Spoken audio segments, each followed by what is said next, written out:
everyone, welcome back to another video from How to Fix Online. In this episode, I will be guiding you through an easy way to how to fix Amazon Music application not working for your iPhone. There might be several reasons why your Amazon Music app is not working on your device, so no matter what the reasons are, here are some general troubleshooting steps you can follow to resolve the issue. The first thing you'll need to do is to check for internet connection. Turn on your Wi-Fi or your mobile data and find the best connection for yourself. Next, launch open your App Store. Launch open your App Store and type in Amazon Music in the search bar. Once you find the application, tap on it and look if there is an update button available in this page. Tap on update to download the latest version of Amazon Music application.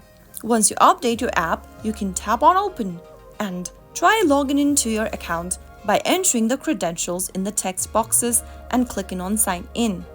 If the problem still continues, force close and restart the app. Swipe up from the bottom of your iPhone and bring up the app card for Amazon Music.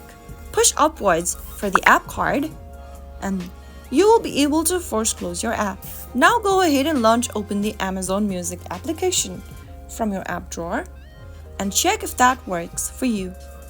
If the problem still persists, you can also try restarting your iPhone. Press and hold the power switch and then reboot your iPhone, which can clear temporary memory and resolve minor software issues for the app. If nothing else works, simply delete your Amazon Music application and then reinstall it back again on your device. If you go ahead and follow through these steps, you might be able to fix your Amazon Music application not working problem. I hope the tutorial was helpful to you. If it was, go ahead and give us a thumbs up. Don't forget to subscribe to the channel by hitting the subscribe button. Press the bell icon so that you'll never miss another upcoming upload from us. I will be back again in the next video. Thank you for watching.